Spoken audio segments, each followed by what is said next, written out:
বিস্ময় ভাবে তাকিয়ে আছেন। অবশেষে বলছেন, তুমি কে? বলছে, আমি তো আলী। বলছে, এই নাও তুমি একটা।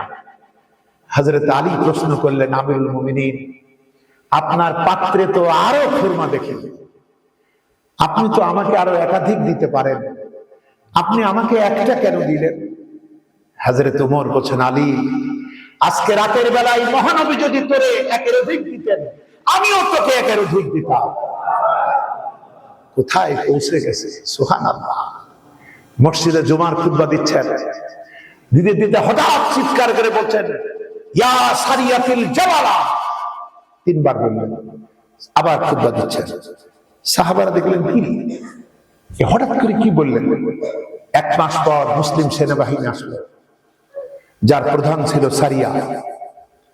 তখন তারা এসে অভিজ্ঞতা বলছে, কি হলো না হলো সব জানার জন্য। বলছে, আমরা তো প্রায় পরাজিত হতে যাচ্ছিলাম, হঠাৎ করে একটা আওয়াজ আমাদের কাছে আসলো হযরত উমরের কণ্ঠে, যে সারিয়া এদিকে না, পাহাড়ের দিকে ধাবিত হও। আমরা তখন পাহাড়ের দিকে যে গেলাম, শত্রু হাত থেকে আমরা বেঁচে গেলাম, নইলে আমরা বেঁচে ফিরতে পারতাম না।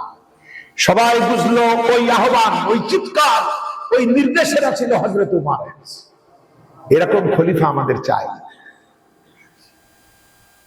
আর তো আমরা নবী পাবো না, তাই না? খোদার হাবিবে কহিয়া গেছেন, ঈসা আসিবেন ফের, চাই না তোমারে, তুমি এসো বীর, হাতে লয়ে সমশেষ। অর্ধ পৃথিবী করেছো শাসন, ধুলার তপ্তে বসি, খেজুর পাতার প্রাসাদ তোমার বারে বারে গেছে খুশি। আহা! হযরত আবু বকর এরকম মোটা মানুষ ছিলেন, কিন্তু খলিফা হওয়ার পরে আর মোটা থাকেন নাই। তখন চিন্তা, ফোরাতের তীরে একটা ছাগলের বাচ্চা কিংবা যদি কুত্তার বাচ্চাও না খেয়ে মরে, আমি আবু বকরকে, আমি উমরকে আল্লাহর দরবারে জবাবদিহি করতে হবে। আমরা এই খলিফা চাই, ঠিক কিনা বলেন? আমরা রাজি আছি না? আচ্ছা, আর যদি অন্য কিছু চান তাহলে কপালে আরো পড়বে। বন্ধুগণ, কি মানুষ তারা ছিলেন, কি মানুষ! এই মানুষই তো রাসূলুল্লাহকে মারতে আসছে উমর। সেই উমর কি হয়ে গেল? লাকানা উমর, আমার পরে কেউ নবী হবে না, হলে উমর অবশ্যই আল্লাহর নবী হয়ে যেতেন। কি যোগ্যতা অর্জন করতে পারে! আপনি মন খারাপ কেন? আমি পারবো না? এত জিরো কেউ হয়? সেই জিরো কি হিরো হলো, কি মানুষ হলো! কি সুন্দর! এই জামান আনতে হবে। হযরত উমর পথ দিয়ে যাচ্ছেন, হঠাৎ একটা লোককে দেখলেন তাঁবুর সামনে, মুখ মলিন। তুমি কে হে? যাও, ডিস্টার্ব করো না। বলছে, না, বলো না, তুমি কোত্থেকে আসলে, কি সমস্যা? যখন তিনি নাছর হলেন, তখন বলছে যে আমার স্ত্রী আসন্ন প্রসবা, আমার স্ত্রী ডেলিভারি হবে, এই সম্পর্কে আমার কিছু জানা নাই। আমরা মদিনার বাইরের লোক, খলিফার সাথে দেখা করতে এসেছি, কিন্তু মাঝখানে এই অবস্থা। তো আচ্ছা, মন খারাপ করো না, বসো। তিনি গিয়ে এই উম্মার ফার্স্ট লেডি, তাকে নিয়ে আসলেন। কিছু গজ, কিছু কাপড়, কিছু তুলা, যা লাগে নিয়ে এসে ঢুকাই দিয়ে বলে, নাও কিছু খাও, তুমি সারাদিন টেনশনে আসো, এই নাও, এই ফলগুলো খাও। কিছুক্ষণ পর তাঁবুর ভিতর থেকে কান্নার আওয়াজ, শিশুর কান্না। আর খলিফার সাথে যিনি এসেছিলেন, এ উম্মার ফার্স্ট লেডি, তিনি বলছেন, আমিরুল মুমিনিন, আপনার বন্ধুকে খবর দেন, তার স্ত্রী একটা পুত্র সন্তান প্রসব করেছে। আমিরুল মুমিনিন, ওই লোক ছেলে হয়েছে, আনন্দ কোথায় পাবে? কিছুক্ষণ আগে যে বিয়াদুলি করছে, হ্যাঁ যাও, সব ভয় পেয়ে গেছে। বুঝো, ভয় নাই, কোনো ভয় নাই। এরকম হলে সবারই এমন হয়, অসুবিধা নেই, তোমার এই খেদমতটুকু আমি করলাম। বলছে, কিছু টাকা নেন, আপনি যে নাচ এনেছেন ধাত্রী, ওর জন্য কিছু টাকা নেন। বলছে, না, ওরও টাকা লাগবে না, ও আমার স্ত্রী। সুবহানাল্লাহ! মানুষ কি ছিল বন্ধুগণ! এগুলো বলতে হবে, আমাদের ফিরে যেতে হবে, ব্যাক করতে হবে আমাদের হারানো পুরানো ইতিহাসের দিকে। আমরা এগুলো সব হারাইছি। ওই যে সেই এক শিকারী এক বাঘের বাচ্চা নিয়ে ছাগলের সাথে পুষত, ছাগলে গুতা দেয়, ও তো ছোটবেলা থেকে ছাগলের দুধ খায় মানুষ, ওর স্বভাবও ছাগলের দুধ। ও গুতাই খায় আর চিৎ পটান হয়ে বলে, আল্লাহ তুমি আমারে দুটো শিং দাও নাই, ওরা আমার এইভাবে মারে, আর যদি আমার শিং থাকতো আমি নাই, ওদের দেখে নিতাম। কিন্তু ওর যে কি আছে, ওর কোনো খবর নাই। জঙ্গলে চলে গেছে, এক জঙ্গলি বাঘ দূর থেকে দেখে, হাই রে, তার জাত ভাইয়ের ভিতরে গেল। আর ওরা মারে আর শুধু চিৎপটার ভয়। শেষে ও দেখলে আগে রহস্য উদ্ঘাটন করতে হবে। জঙ্গলি বাঘের ক্ষুধা চলে গেছে, এবার হালুম করে পড়লো, সব ছাগল দূর কিন্তু এই বেটা চিৎপটা। এরা ধরে বলছে, এই তুই এখানে কেন? সে বলছে, ব্যয় মানে আমি তো ব্যয়, আমি ছাগল। তুই ছাগল, তুই ব্যয়, তুই এখানে কেন? তাকে দেখতো, আমার চামড়াটা যেমন ডোরা কাটা, তোর তেমন না। হ্যাঁ তাই তো, তুই কি? বলছে ব্যয়। এদিকে আয়, আর একটু বেশি করে শিখাইতে হবে। ঝর্ণার ধারে নিয়ে গেল, নদীর পাড়ে। তাকে দেখ, তোর চোখ দুটো যেমন আমার চোখ দুটো তেমন না, আমার দাঁত গুলো যেমন তোর দাঁত তেমন না, হাত বের কর, তোর আমার নখর গুলো যেমন তোর না। হ্যাঁ তাই, তুই কি? বলছে বাঘ। বলছে ওর ভিতরে কেন? আল্লামা সাইদি সাহেব বলতেন, একটা হুঙ্কার দিবি, মামু বাড়ি দিল্লির বুকে গিয়ে পড়বে। বন্ধুগণ, আমাদের চেতনা ফিরিয়ে আনতে হবে, আমাদের তৈরি করতে হবে। আমরাই শ্রেষ্ঠতম জাতি মুসলিম, আমরাই ভালোবাসবো, আমরাই জিহাদ করব, আমরাই লড়াই করব, মানবতাকে রক্ষা করব, আমরাই। অনেক কাজ আমাদের, কিন্তু ঐক্য হতে হবে, ঐক্যবদ্ধ হতে হবে। আমাদের যারাই ঐক্যের বিরুদ্ধে কথা বলবে, এগুলো মুসলমানদের আভ্যন্তরীণ দুশমন। সে যে লেবাসেই আসুক, সে যে পোশাকে আসুক, যে ডিগ্রি নিয়ে আসুক। বন্ধুগণ, সহিহ আল বুখারীর কয়েকটা হাদিস শোনাই আপনাদের। মহানবী বলেছেন যে, বাজে কোটা সামনে ঘড়ি আছে, আচ্ছা আচ্ছা। মহানবী বলেছেন, মুসলিম উম্মাহ একটা বিল্ডিং এর মতো, একটা ইমারত, এর একটা অংশ আরেকটা অংশকে মজবুত করে। কেমন লাগে হাদিসটা? এত সুন্দর উৎসাহ দেওয়া হয়েছে মুসলিম উম্মাহকে। আর আমরা কিসের বিনিময়ে? এই মহা শক্তিমান হতে হলে নিজেদের ঐক্য জরুরি, সেটাকে ধ্বংস করছি। মহানবী আরো বলেন, সমস্ত মুসলিম উম্মাহ একটা দেহের মতো, এদের পায়ে যদি কাটা ফোটে মাথা টের পাবে, যদি জ্বর হয় সারা রাত শরীর জেগে থাকে, একটা ভাই যদি বিপদে পড়ে সমস্ত ভাই সেখানে সাড়া দেবে। এরাই হলো মুসলিম, এগুলাই মুসলমানের সংজ্ঞা। তার দাড়ি কত বড়, মাথায় টুপি দিছে কিনা, লম্বা জামা ফাড়া না করলি, এই দেখে মুসলমান। এগুলো তো হুজুরদের সংজ্ঞা, ফিতনাবাজদের সংজ্ঞা। ইসলামের সংজ্ঞা কি? সহিহ আল বুখারী দেখেন, আল মুসলিমু মান সালিম আল মুসলিমুনা মিন লিসানিহি ওয়া ইয়াদিহি। সহিহ আল বুখারীর 9 নম্বর হাদিস। সেই প্রকৃত মুসলিম যার জিহ্বা এবং হাত দ্বারা অন্য মুসলমানরা নিরাপদ। এই সংজ্ঞা আমরা ভুলে গেছি বন্ধুগণ। সেজন্য ইসলাম দিয়ে হুজুরদের চেনেন, হুজুর দিয়ে ইসলামকে চেনেন না। এটা আখিরি জামানা, প্রতারণায় ভরা ময়দান, আখিরি জামানা। আর প্রতারণা যারা করে তারা তো নানাভাবেই ট্রেনিং প্রাপ্ত। সেজন্য আপনাদেরকে কোরআন সুন্নাহর কথা ভাবতে হবে, বুঝতে হবে। কত মারাত্মক কথা! এই দেশে নামাজীদেরকে কাফের বানানো হয়, কালেমাওয়ালাদেরকে ফাসিক বলা হয়। এরকম গালিগালাজ শোনেন নাই আপনারা? এদের বই পড়ে না, ওদের বই পড়ে, কত কথা। আল্লাহর রহমতে এখন একটা ঐক্যের হাওয়া প্রবাহিত হচ্ছে, আমরা বলি আলহামদুলিল্লাহ। এটা অটুট থাকুক, আল্লাহরে ভয় করে, এটা আমরা চাই। চেয়ার কেন্দ্রিক ঐক্য আমাদের পছন্দ না। চেয়ারের লোভে ঐক্য, যতক্ষণ গোশত আছে, মাংস আছে, ততক্ষণ হাড্ডি চিবাবো, এটা না। বরং আল্লাহকে ভয় করে আল্লাহর দ্বীনের জন্য ঐক্য হতে হবে। আল্লাহ যেন এই 8 দলকে সেই ঐক্য দান করেন, আমরা বলি আমিন। মহানবী বলছেন, কাউকে কাফের বলো না, কাউকে ফাসিক বলে গালি দিও না। তুমি যাকে কাফের বলো, তুমি যাকে ফাসিক বলো, ও যদি সেটা না হয়, তাহলে এই খেতাবটা তোমার উপরই আরোপিত হবে।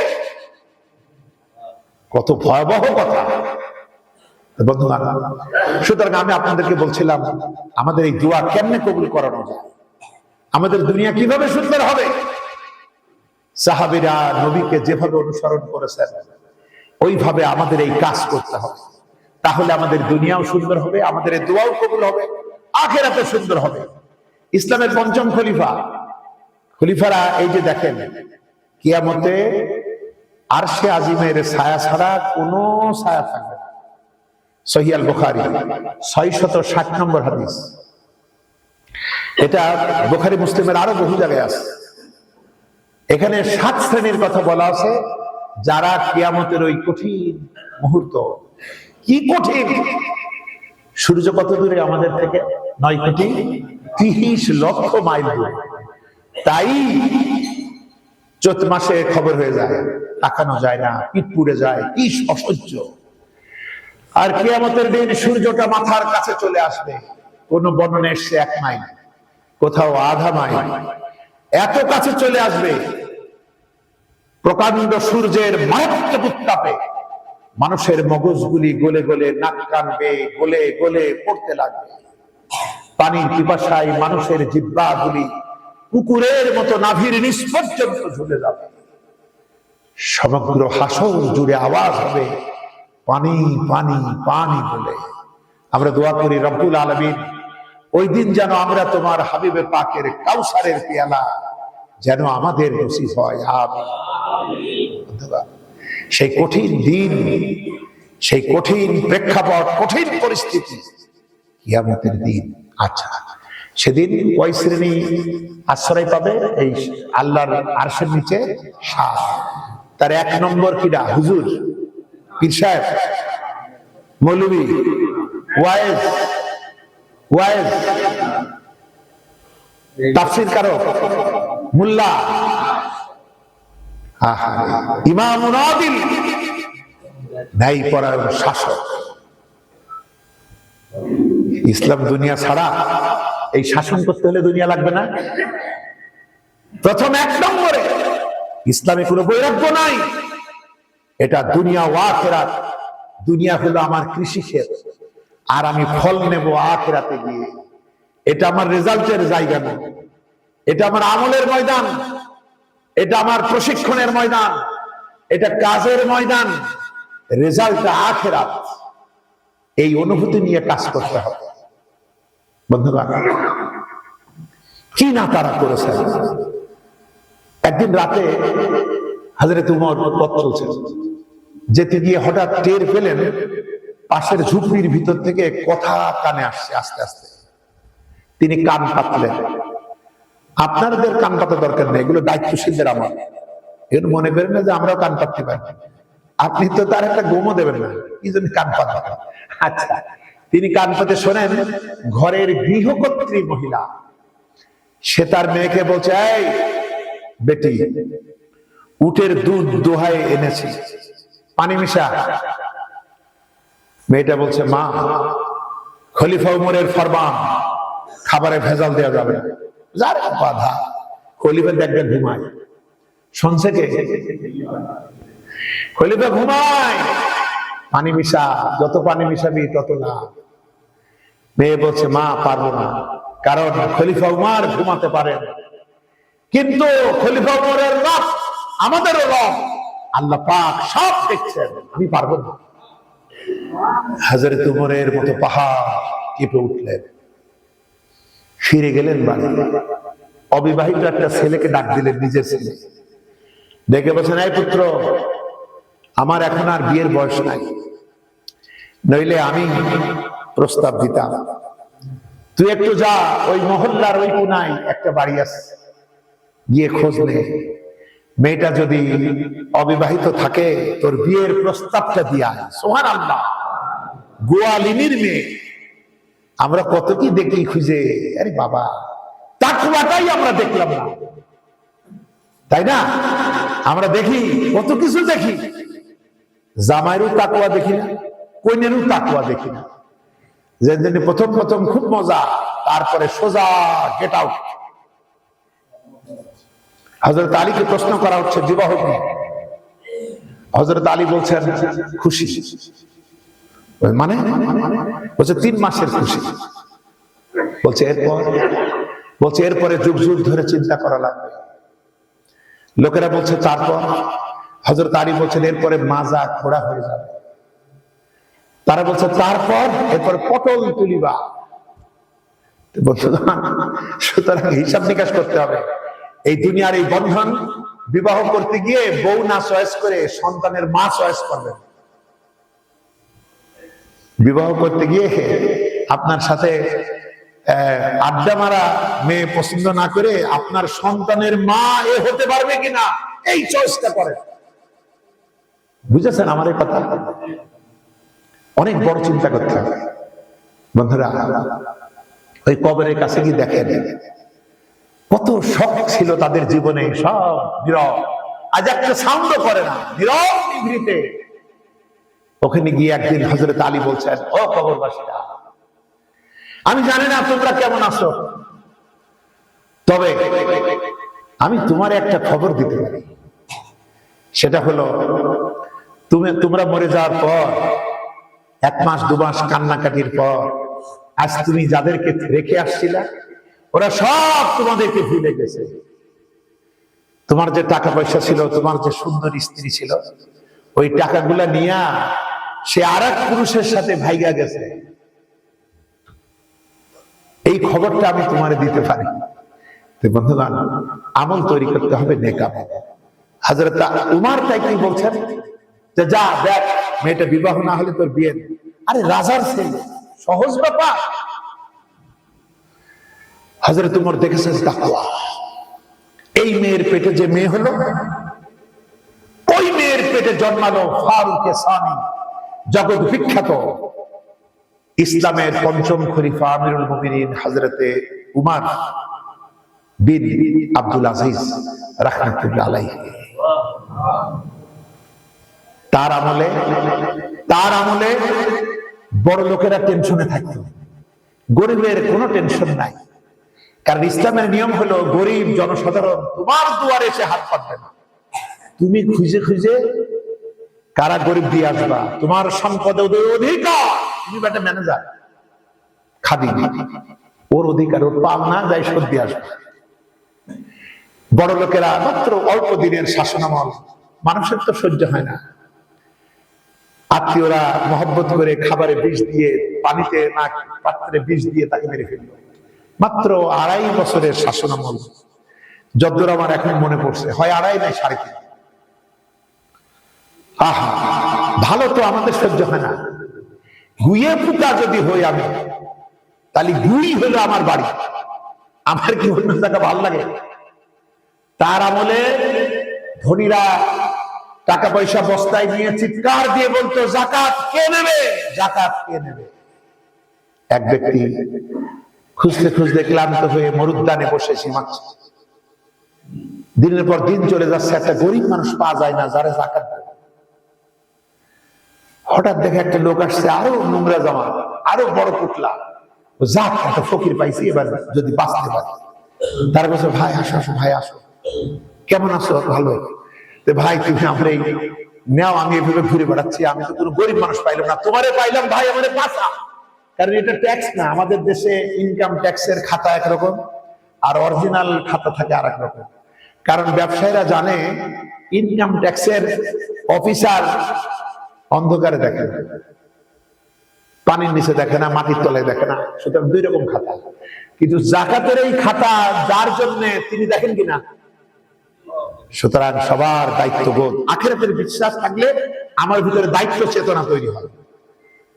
সে তখন বলছে, ভাই আমারে বাঁচা, তুই এগুলো নেই। তখন ওই লোক রেগে গিয়েছে। টাকা দিকে রাগে আমাদের কাছে এক আজগুবি কাহিনী মনে হয়। বন্ধুগণ, খুবই সহজ, এগুলো ইতিহাস। আহা, সে বলছে, এই মিয়া, তোমার ওর ভিতর কয় টাকা? বলছে এত। তুমি কয়দিন ভরো? 3 দিন। বলছে, আমার এই পুটলার ভিতরে তুমি মনে করো না ছেঁড়া খাতা, তোমার থেকেও কয়েক গুণ বেশি টাকা। তুমি ঘুরছো মাত্র 3 দিন, আমি ঘুরছি পুরো 1 সপ্তাহ। গোটা দেশ ঘুরে এলাম, একটা গরিব মানুষ পাইলাম না যাকেই টাকা দিতে পারে। আমরা এই সুখ চাই কিনা? বন্ধুগণ, ইসলাম ছাড়া কেউ দেবে না। হ্যাঁ, কিছু লোক বক্তৃতার পর বলবেন, আরে সেই মানুষ পাবো কোথায়? এইসব কি আর এখন হয়? না হোক, না হোক, চেষ্টা করতে দোষ কি? চেষ্টা করতে দোষ আছে? বরং বিগত 54 বছর আমরা যে সমস্ত যা কিছু পেলাম, এর থেকে তো ভালো হবে, ঠিক কিনা বলেন? আর জনগণ পাহারা দেবে। যেখানে বাক স্বাধীনতা আছে সেখানে সংশোধন থাকবে। আহা, হযরত ওমর কিরকম রাগী, কিরকম উদ্ধত, কিরকম বদমেজাজি ছিলেন। সেই মানুষটা খেলাফতের আমানত যখন কাঁধে আসলো, ভদ্রতা কারে বলে, রাস্তায় দিয়ে যাচ্ছে, সাথে সেক্রেটারি আছে, আরো কিছু বিদেশি মেহমান আছে।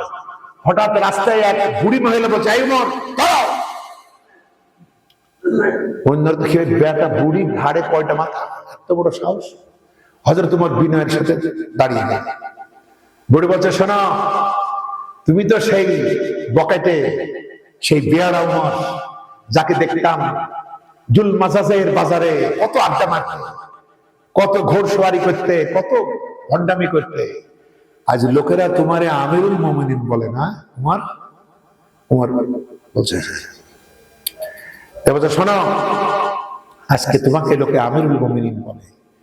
সেক্রেটারি রাগ হয়ে গেছে। সেক্রেটারি যাই মুখ সামনে কথা বলো। হযরত ওমর বলছে, থামো, তুমি কি এই মহিলাকে চেনো? না। বলছে, এ হচ্ছে হযরতে খাওলা বিনতে সালামা, যার কথা স্বয়ং আল্লাহ আরশে আজিম থেকে শুনেছেন।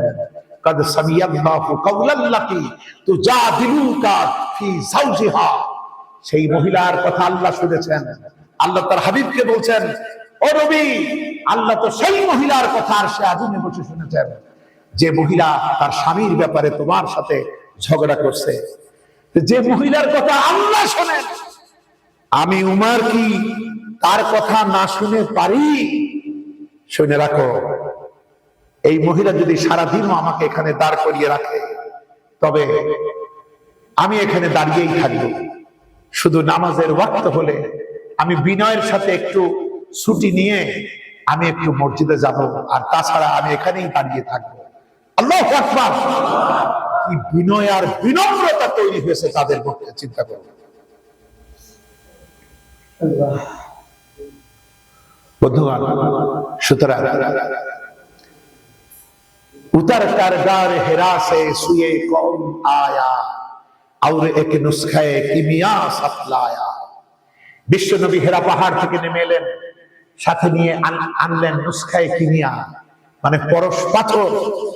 তিনি যখন এই সন্ত্রাসী যুবক উমর এদের কালবে এই পরশ পাথর স্পর্শ করলেন, লোহাগুলি সব সোনা হয়ে গেল। সুবহানাল্লাহ।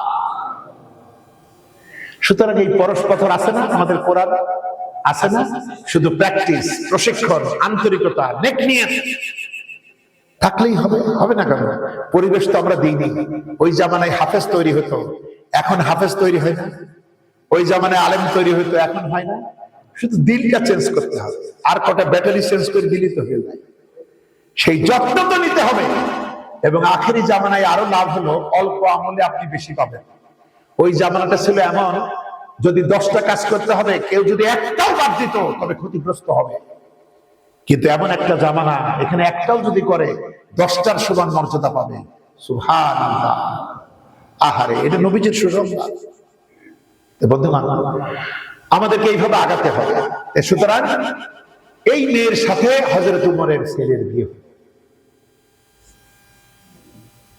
এই মেয়ের পেটে মেয়ে হলো, তারপরে হলো উমর বিন আব্দুল আজিজ রাহমাতুল্লাহ আলাইহি। তার আমলে ওই কথা বলতো, যাকাত কে নেবে, যাকাত কে নেবে। এটা হযরত উমর বিন আব্দুল আজিজ তো সাহাবা ছিলেন না, পারলেন কেমনে? আমরাও পারবো। সাহসটা অর্জন করতে হবে, এই চেষ্টা করতে হবে, হতাশ হওয়া যাবে না। আপনি ভালোর যত্ন নেন, ছোট্ট একটা আম গাছ যত্ন নিলে সুস্বাদু ফল হবে না? কিন্তু আপনি যদি নিম গাছের যত্ন নেন, তাহলে তো আম হবে না। যতই দোয়া করি আমরা, হুজুর টুজুর নিয়ে এসে দোয়া করলাম, হুজুর আমি তো আম গাছের চারা কিনতে পারিনি, জঙ্গলে পাইছিলাম একটা নিম গাছ, লাগাইছি, আপনাদের দোয়া কবুল হয়, তো দোয়া করে দেন। হইল না। পীর সাহেবদের কাঁদলেন, এবার দিলেন পানি পড়া, নিম আরো বেশি হবে যেহেতু গোড়ায় পানি পড়ছে। এরপর নেতাদের আনলেন, নেতারা আপনারা একটু হুমকি দেন গাছটার যাতে ফজ দিয়ে আম পড়া দেয়। নেতারা মঞ্চ দিয়ে বড় বড় বক্তব্য দিল, কোনোটাই কাজ হবে হবে না। আপনি আগে সুসন্তান খুঁজে বের করেন, কারা আপনার প্রার্থীদের মধ্যে সব থেকে ভালো, তাদেরকে বের করেন এবং তাদের জন্য পরিশ্রম করেন। সবই সদকায়ে জারিয়ার আমলে পরিণত হবে। বলেন সুবহানাল্লাহ। বন্ধুগণ, আজকে বিচার ব্যবস্থা, শিক্ষা ব্যবস্থা, যে শিক্ষা ব্যবস্থা আমাদের আছে, এই শিক্ষা ব্যবস্থায় সবচেয়ে বড় শিক্ষিত যে, তারা জিজ্ঞাসা করেন, ভাই তুমি তো লেখাপড়া করলে, কি পুত্র তুমি এত লেখাপড়া করলে, আচ্ছা লেখাপড়ার মধ্য দিয়ে তোমার জীবনের লক্ষ্য কি, কি শিখলে একটু বলো তো। সে পারবে কি জীবনের উদ্দেশ্য, তার জীবনের লক্ষ্য? এত পরেও জীবনের লক্ষ্য আমি জানি না। অথচ কোরআন যদি পড়তাম, আমার জীবনের লক্ষ্য কি, সেই লক্ষ্য অর্জনের উপায় কি, মর্যাদা প্রাপ্তির পদ্ধতি কি, সব জানতাম। এক একটা বাক্য, একটা একটা বাক্য। লক্ষ্য কি? ইন্নী জাইলুন ফিল আরদি খলিফা, আমাকে খলিফা করে পাঠানো হয়েছে। ফেরেশতারা তো বলল, আমরা তোমার জিকির করি, তোমার তাসবিহ করি, তোমার তাহলিল করি, তোমার গুণগান বর্ণনা করি, তুমি আবার এমন সৃষ্টি কেন বানাবা যারা রক্তপাত করবে? আল্লাহ বললেন কি, আমি যা জানি তোরা তা জানিস না। এটা এক ভিন্ন সৃষ্টি, এই কাজ কেউ পারে না, তিনি বানালেন। এটা আমার সৃষ্টির উদ্দেশ্য, লক্ষ্য। এই লক্ষ্য অর্জনের জন্য কি করতে হবে? ওয়ামা খালাকতুল জিন্না ওয়াল ইনসা ইল্লা লিয়াবুদুন, ইবাদত করতে হবে। মানুষের জিনকে জন্যই বানানো হয়েছে। জিনদের তো আর খেলাফতের দায়িত্ব না, আমাদের দায়িত্ব। এই এই লক্ষ্য পূরণে আমাদেরকে দাসত্ব করতে হবে, ইবাদত করতে হবে। বন্ধুগণ, এই যে আমাদের দেশে রিপ্রেজেন্টেটিভ আসে, ডাক্তারের কাছে নিজের বাপের কথা কয় না, কোম্পানি যা শিখাইছে তাই। আমি আপনি যেহেতু খলিফা, অর্থাৎ রিপ্রেজেন্টেটিভ, আল্লাহ যা বলতে বলেছেন আমি সেটা বলবো। আমি আর আমার নেতা আর বাপ দাদা কি বলেছে এটা বলতে পারবো? তবেই আমি খলিফা। তাহলে যারা আজকে মন গড়া নীতিমালার কথা বলে, ওরা খেলাফতের দায়িত্ব বর্জন করেছে, আল্লাহ ওদেরকে বর্জন করেছে। আমাদেরকে খেলাফতের দায়িত্ব পালন করতে হলে তার নিঃশর্ত গোলাম হওয়া লাগবে। আমার বাপরে জিজ্ঞাসা করলো, আসলিম, সারেন্ডার করো। তিনি কি বললেন? আসলামতু লিরাব্বিল আলামিন। এই যে এই আসলিম, এখান থেকে মুসলিম, এখান থেকে ইসলাম, এইভাবে আমরা এটা করতে পারবো। আচ্ছা, আমি প্রমোশন কেমনে পাবো? আমি বুঝলাম আমার লক্ষ্য উদ্দেশ্য এই লক্ষ্য উদ্দেশ্য অর্জন করার জন্য ইবাদত করতে হবে। এবার কিভাবে আমার প্রমোশন হবে? আল্লাযী খালাকাল মাউতা ওয়াল হায়াতা লিয়াবলুয়াকুম আইয়ুকুম আহসানু আমালা। সেই লক্ষ্য অর্জন হবে যদি, সেই লক্ষ্য অর্জন হবে